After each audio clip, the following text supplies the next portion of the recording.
do you think anyone can work with the spirit world? Or is it do you need training or some sort of guidance?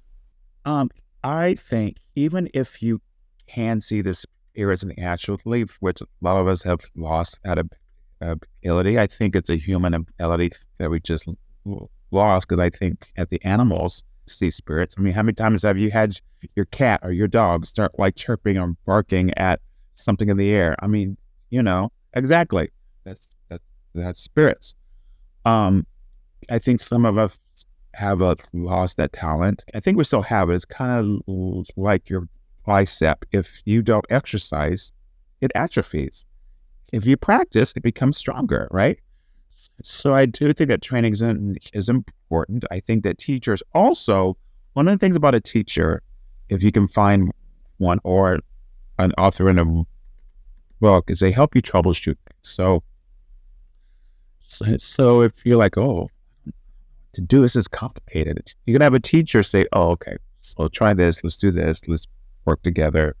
I highly encourage everyone who's interested in all types of witchcraft, paganism, energy healing to find a teacher or at least a friend who you can, work with together. And I understand that some people live isolated. I'm blessed that I'm in Chicago and there's tons of people here.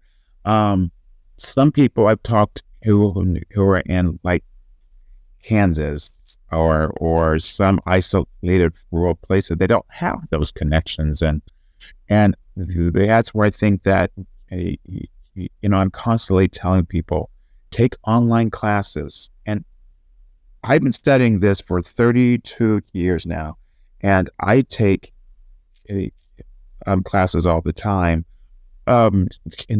Partly I enjoy a refresher, but also I think we all have our different points of views or different experiences, and I can't tell you how many times I've taken a class with like traditional witches, fairy witches, whatever, and they didn't teach me something brand new per se, but how they approach it and their thought process is a little bit different than mine.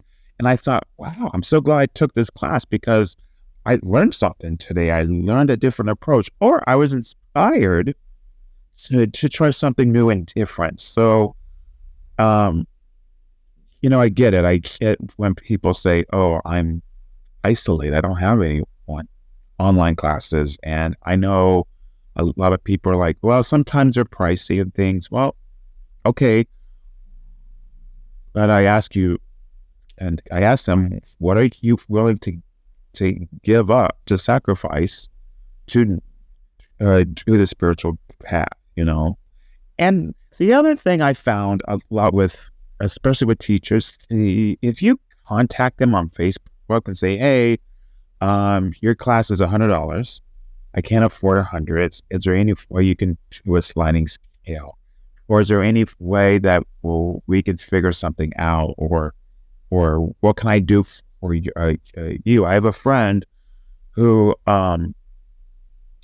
is a website programmer person, in which I don't even understand IT at all. I don't know nothing about it. And in exchange, he does all my website things, and I need that. I'm very happy. Like, here's all. I give him massage. I would give him classes, whatever he needs. I'm so happy because I can't do the website, so he does it for me. So there's always things like that. So just, contact the authors or the teachers and just see what you can do. And also, you can be honest about it, because we're witches. We can tell when people are trying to lie to us. Why don't you never stop learning, do you? Like yourself, I've been doing this 30 plus years, and I'm still learning new things. Well, it's interesting because, I went to a seminary, a graduate program to be a chaplain, and I did that because I wanted to help the sick and things, But along with that, and that was a whole lot of learning with interfaith and things like that. But one of the things that I am finding is I have my core practices, like traditional witchcraft, especially ecstatic trance. Witchcraft is like my core practice.